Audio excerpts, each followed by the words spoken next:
The heart monitor was screaming. Beep, beep, beep. Then a long, flat, merciless tone. Clear, a nurse shouted, pressing the defibrillator paddles to my father's chest. His body jerked once, violently, before falling limp again. I stood frozen at the edge of the hospital room, phone clutched in my trembling hand, still red from the 10 missed calls I'd made to my parents. They hadn't picked up. Not once. Because, as I would learn later, my sister Chloe had been having another meltdown. Dad had collapsed that morning in the kitchen. One moment he was pouring coffee. The next, the mug shattered against the floor, hot liquid splattering across his bare feet. I screamed his name until my throat felt raw. The ambulance arrived fast, but by the time they wheeled him in, his pulse was weak and fading. Mom should have been there. She always was. She was the kind of woman who hovered, who worried about everything. But when I called her, once, twice, 7 times, all I got was her voicemail. Hey, it's Mom. Leave a message. Her voice sounded cheerful. I wanted to hurl the phone at the wall. The doctor came out 40 minutes later. His face told me everything before his mouth did.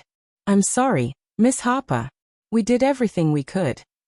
And just like that, my world split in two. By the time I finally reached Mom, my voice was barely audible. Mom, he's gone. There was silence on the other end. Then a faint sniffle. Oh, honey, oh no. Oh no. I didn't. She stopped, her voice cracking. We didn't get your calls. Chloe, she was having a panic attack again. We had to take her to the emergency clinic. I froze. The emergency clinic. She was hysterical. Crying, shaking, saying she couldn't breathe. We didn't even check our phones. I'm so sorry, sweetheart. I didn't respond. My mind was screaming, but my mouth couldn't find words. Dad had died alone, because my parents were too busy catering to my sister's drama. At the funeral, Chloe wept louder than anyone. Her sobs echoed across the chapel, raw and theatrical, drawing the sympathetic eyes of every mourner. People whispered how strong she was to even show up. I stood beside her, rigid, hollow, numb. When she hugged me afterward, I felt nothing but disgust. Her perfume, sweet, cloying, like cheap vanilla, made my stomach twist. I can't believe he's gone, she whispered, squeezing my hand. He was like my best friend. Like? I wanted to scream. You mean more than mine?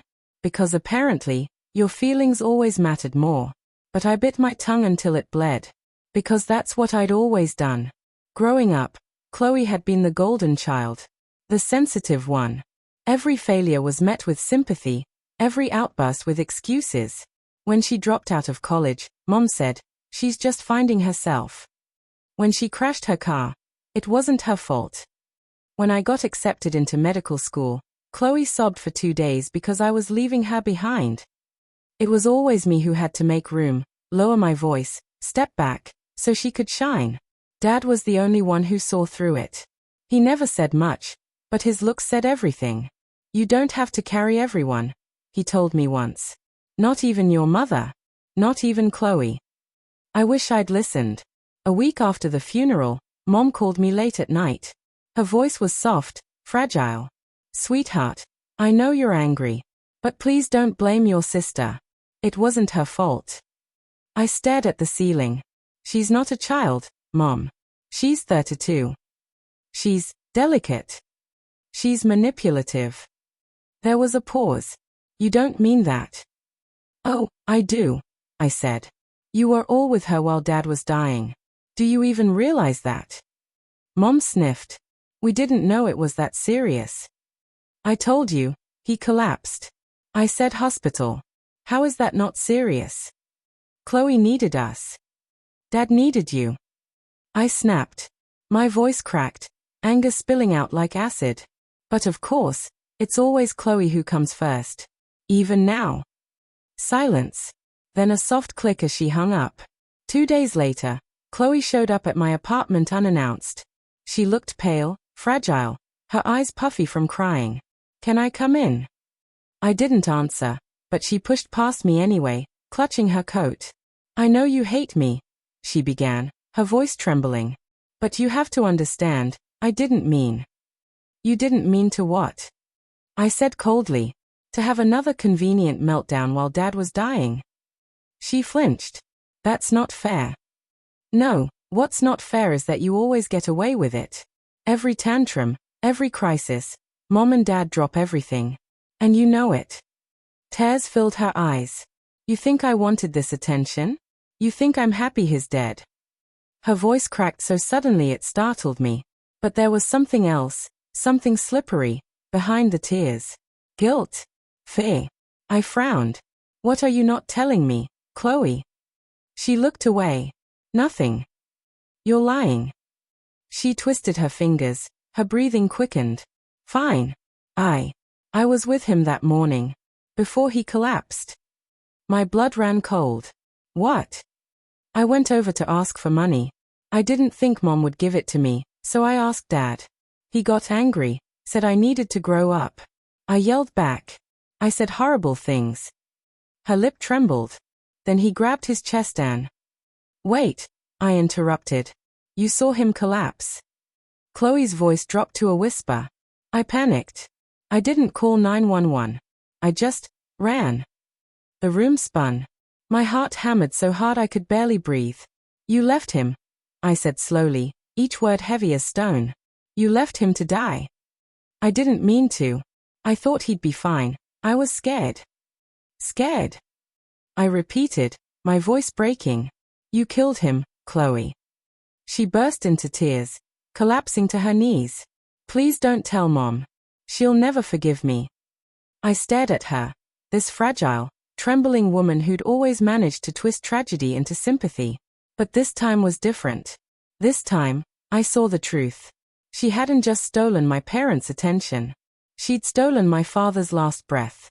I picked up my phone. Who are you calling? She whispered. Mom, I said. She deserves to know. Chloe lunged at me, grabbing the phone. Please, don't. You'll destroy us both. Her fingers clawed at my wrist, desperate. For a second, I saw the little girl she used to be, scared, selfish, lost. But then I remembered Dad's eyes, his final gasp, and the way my calls went unanswered. I pulled my hand free. You already destroyed us, Chloe. That night, I told my mother everything. Her sobs came in waves. Disbelief, denial, then pure devastation. She didn't say a word to Chloe afterward. Not one. 3 days later, Chloe checked herself into a private psychiatric facility. Mom visits her sometimes, though she rarely mentions it. As for me, I visit Dad's grave every Sunday. I bring him black coffee, no sugar, no milk, and sit there in silence. Sometimes I imagine his voice, steady, kind, always understanding. You finally let go, Harper, he'd say. You finally stopped carrying everyone. And maybe, in a way, I did. But the silence between the three of us, Mom, Chloe, me, is heavier than grief. It's the silence of betrayal. The kind that doesn't scream or bleed. It just lingers, forever echoing through what's left of a family.